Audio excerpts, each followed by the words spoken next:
তার ধারাবাহিকতা অব্যাহত থাকবে। জাতীয় পার্টির জেপি চেয়ারম্যান আনোয়ার হোসেন মঞ্জু সচিবালয়ে এলেন প্রায় 12 বছর পর। আর নাটকের মাধ্যমে দর্শক হৃদয় জয় করা আসাদুজ্জামান নূর জনগণের ভোটে সংসদ সদস্য হলেও এবারই প্রথম মন্ত্রিত্ব পেলেন। অন্ধকারের শক্তির বিরুদ্ধে লড়াই করবার জন্য সংস্কৃতি একটা বড় হাতিয়ার। শিক্ষামন্ত্রী নুরুল ইসলাম নাহিদ, প্রাথমিক ও গণশিক্ষামন্ত্রী মোস্তাফিজুর রহমান ফিজার, প্রতিমন্ত্রী ইসমতারা সাদেক, বিদ্যুৎ প্রতিমন্ত্রী নসরুল হামিদ বিপু, মহিলা ও শিশু বিষয়ক প্রতিমন্ত্রী মেহের আফরোজ চুমকি সহ বেশিরভাগ সদস্যই আজ অফিস করেন। শুক্লা সরকার, এটিএন নিউজ, ঢাকা। দশম সংসদের প্রথম অধিবেশন শুরু হবে 29 জানুয়ারি। অন্যদিকে নবগঠিত মন্ত্রিসভা আগামী বৃহস্পতিবার প্রথম বৈঠকে বসছে। মন্ত্রিসভার বৈঠকের বিষয়ে মন্ত্রিপরিষদ সচিব মোহাম্মদ মোশাররফ হোসেন ভূঁইয়া সোমবার দুপুরে সচিবালয়ে সাংবাদিকদের এই তথ্য জানান। এদিকে সংসদ সচিবালয়ে জনসংযোগ শাখার পরিচালক জয়নাল আবেদিন জানান, রাষ্ট্রপতি মোহাম্মদ আব্দুল হামিদ 29 জানুয়ারি বুধবার সন্ধ্যা 6টায় দশম জাতীয় সংসদের প্রথম অধিবেশন আহ্বান করেছেন। এর আগে গত বৃহস্পতিবার জাতীয় সংসদ ভবনে নবনির্বাচিত সংসদ সদস্যরা শপথ নেন।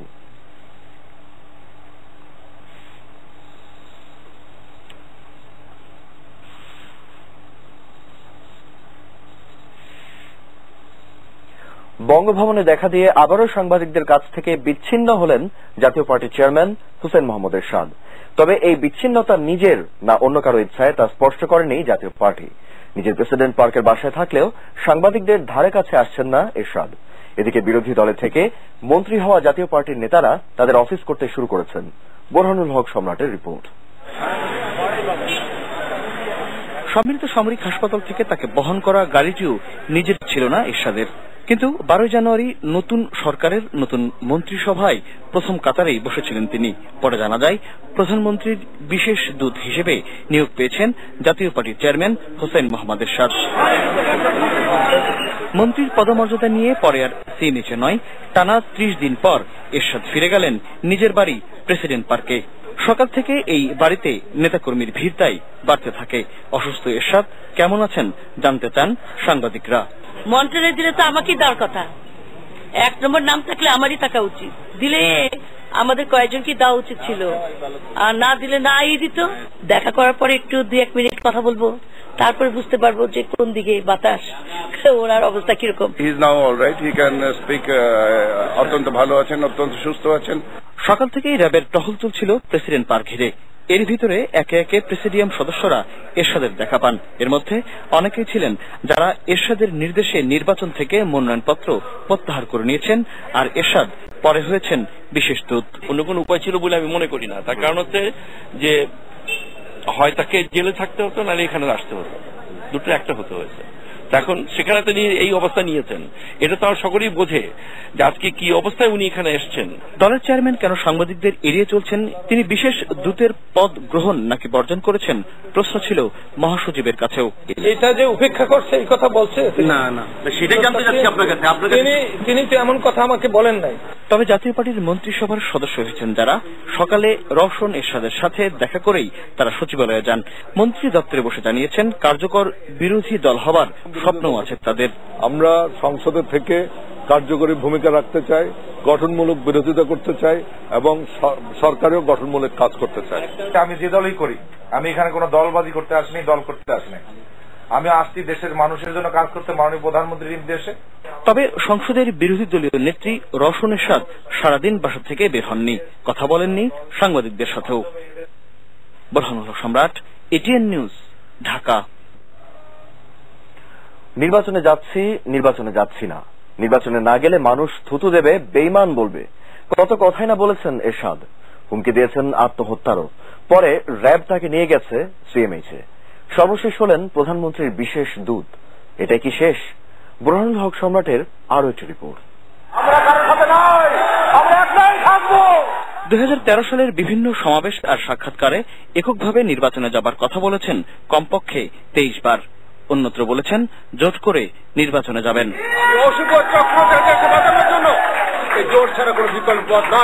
এরপর ফের বললেন না, নির্বাচনে যাবে না জাতীয় পার্টি। বলেছেন সব দল, বিশেষ করে বিএনপি নির্বাচনে না গেলে সে নির্বাচনে অংশ নেবেন না তিনি। সব দল না আসলে নির্বাচনে যাব না। একবার এক এক কথা বলাই তাকে কেউ বিশ্বাস করে না। এই প্রতিবেদকের এমন প্রশ্নে ক্ষুব্ধ হলেন। জনগণের চিন্তা ভাবনাটা এরকম যে তার বিশ্বাস খুঁজে পায় না, এটা তোমাদের কারণে হয়েছে। আমি কিন্তু আজ পর্যন্ত আমার কথা নড়িনি। 18 নভেম্বর থেকে 3 ডিসেম্বর, মাত্র 15 দিন পরই সাবেক এই স্বৈরশাসকই বললেন নির্বাচনে না গেলে তাকে দেশের মানুষ কি করবে। এখন যে আমরা নির্বাচন না যাই, দেশের মানুষ সবাইকে নির্বাচন সব রাজনীতি ধুতো দেবে। নির্বাচন আমরা করতে হবেই। এরশাদ নাটকের শেষ না শুরু তা বোঝার সাধ্য ছিল না কারো, না সরকারি না বিরোধী শিবিরে। অস্বস্তিতে ছিল সবাই। 4 ডিসেম্বর প্রেসিডেন্ট পার্কে ফের নাটক শুরু। দলের চেয়ারম্যানের সার্কাস দেখতে বিমুখ হলেন না নেতাকর্মীরা। ভারতের পররাষ্ট্র সচিব সুজেতা সিং এর সাথে বৈঠকের পর জানালেন নির্বাচনে যাচ্ছেন না, মনোনয়ন প্রত্যাহার আর সর্বদলীয় সরকার থেকে মন্ত্রীদের পদত্যাগের নির্দেশ এলো একমুখেই। সমস্ত প্রার্থীদের মনোনয়নপত্র প্রত্যাহার করে নাও। আমি আমার জীবনের শেষ প্রতিশ্রুতি দিয়েছি, এ প্রতিশ্রুতি ভঙ্গ করব না। আমি আর নির্বাচনে যাব না সব দল না আসলে। যদি কিছু করতে আসে আমাকে I commit suicide, not change my word. তারপর 12 ডিসেম্বর গভীর রাতে অসুস্থ এরশাদকে স্বাস্থ্যসেবা দিতে সিএমএইচে নিয়ে গেল র্যাব।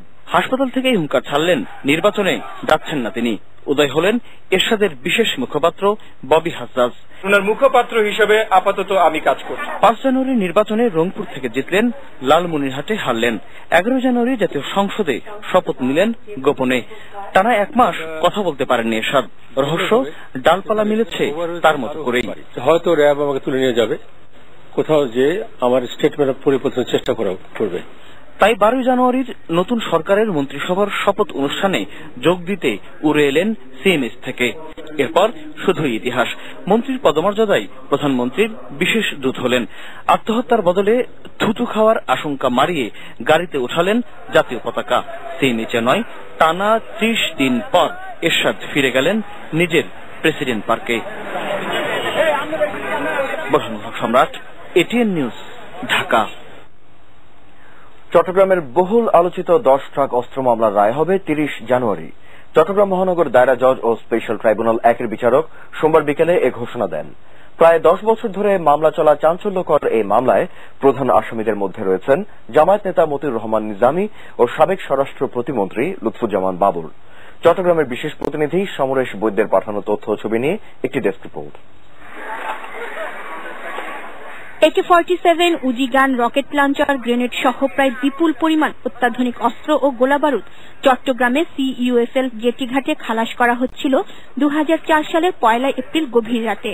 হয়তো পার পেয়ে যেত এই অস্ত্রের চালানের হোতারা, কিন্তু বাদ সাধেন 2 পুলিশ সার্জেন্ট।